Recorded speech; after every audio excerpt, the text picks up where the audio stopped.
Kirsty Hazlewood for Winnie TV. We're here at the IPC Apex show, and I'm here with Sal from Zestron. Hi, Sal. Hello. Thanks for joining us. Well, thank you for inviting me. So, firstly, can you give us a little brief overview of what Zestron do, please? Yeah, no, Zestron, been in the United States for coming up on 25 years, I guess, at this point. We're a German-based company, founded, close to 30 years ago at Zestron. But we're actually part of one of 3 companies over there. And obviously we're in the cleaning business, so to speak, high precision cleaning.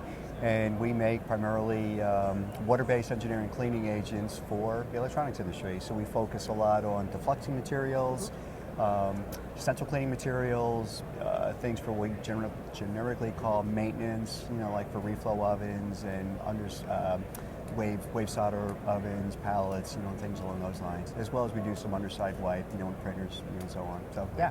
Fantastic. Cleaning products. So we've just been talking off camera a little bit about, what's been going on in the world the last couple of years. What trends are you seeing regarding cleaning? Yeah, no, it's really interesting. A couple things from our perspective.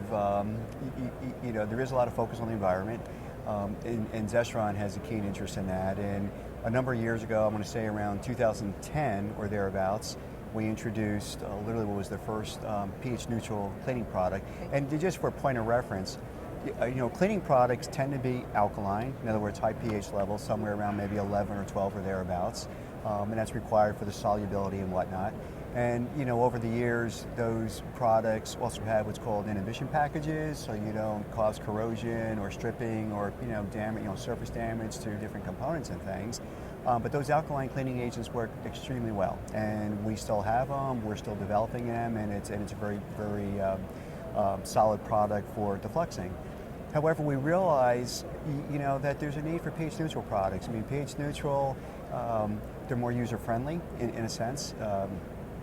For the person that's actually working with the chemicals. So safer, you mean? Well, yeah, I would say, safer in a sense, but like I said, it's more, they're not caustic, things like that, so they're easier to use, potentially can eliminate the need for neutralization of the wastewater, so there's a bit of a savings there. Yeah.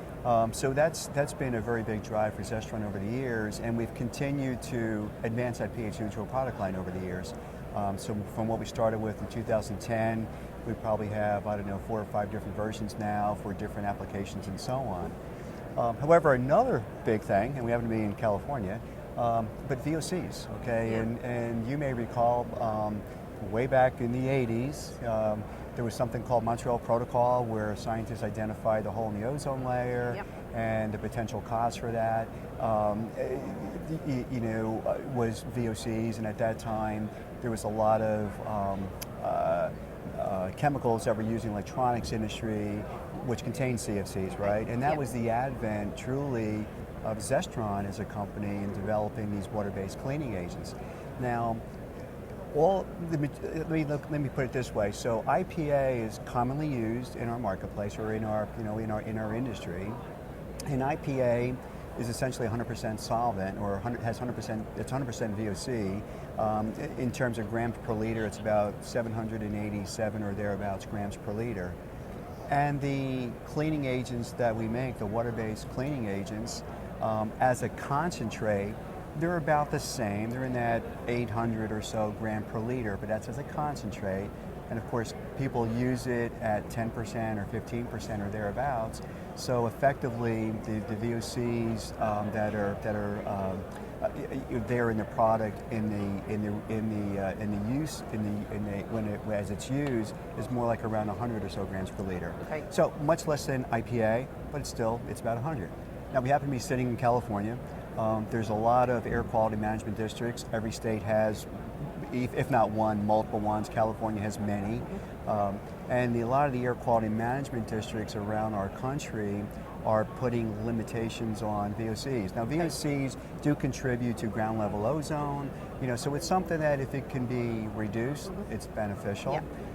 And so we're introducing at this show a true, what we're calling a true low VOC. So this is the new product. It's the new product at the show, and like I said earlier, typically our products are low VOC in comparison to IPA, like around that 100 or 80 or thereabouts. However, this product at 20%, up to 20% concentration, it's 25 grams per liter. Okay. So it actually meets the South Coast Air Quality Management District standard, which is one of the toughest ones in the country. So we're very, very excited by that. So have you been having a positive response from Very customers? positive response. You know, we're in test with a number of different customers and so on. And the other interesting thing is, and this is what we're recognizing, that a lot of companies have environmental initiatives.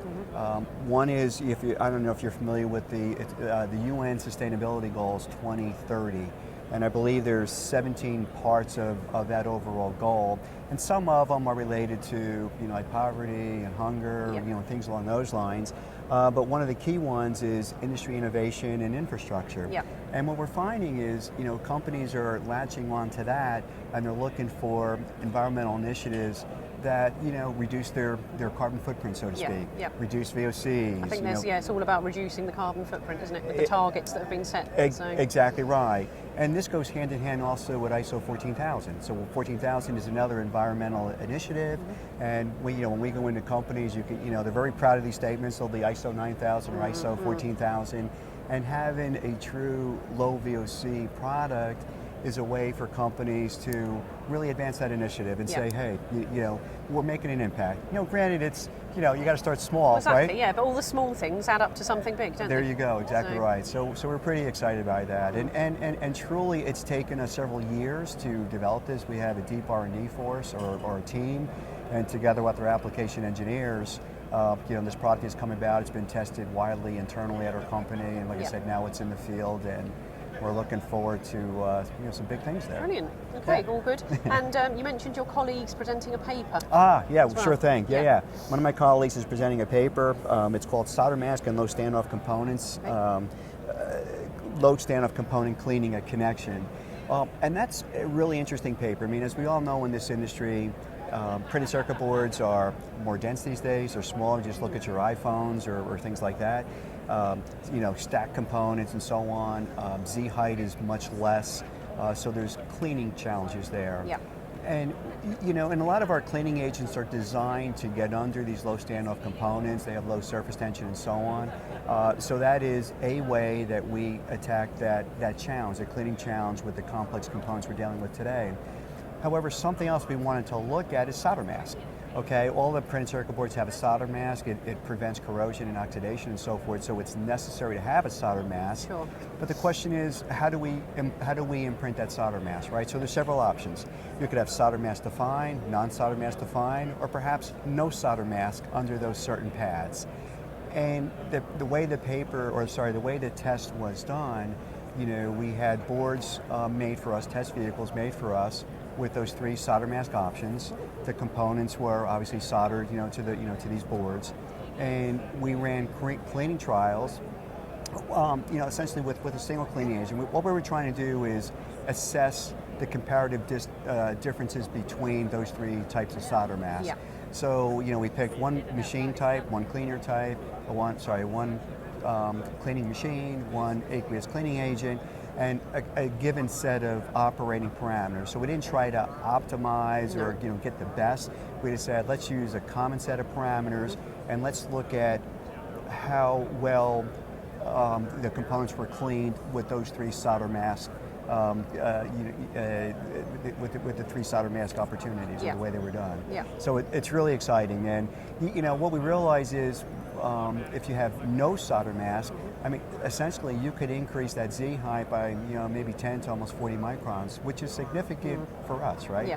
So it's just something for designers to look at. So Okay. the paper has been submitted, it's been accepted, it's being presented tomorrow, and hopefully it helps some of those designers Sure it out will. there to think about that as they design these highly complex boards and start thinking about, well, how do I clean this? And solder mask is one thing to consider. Exactly.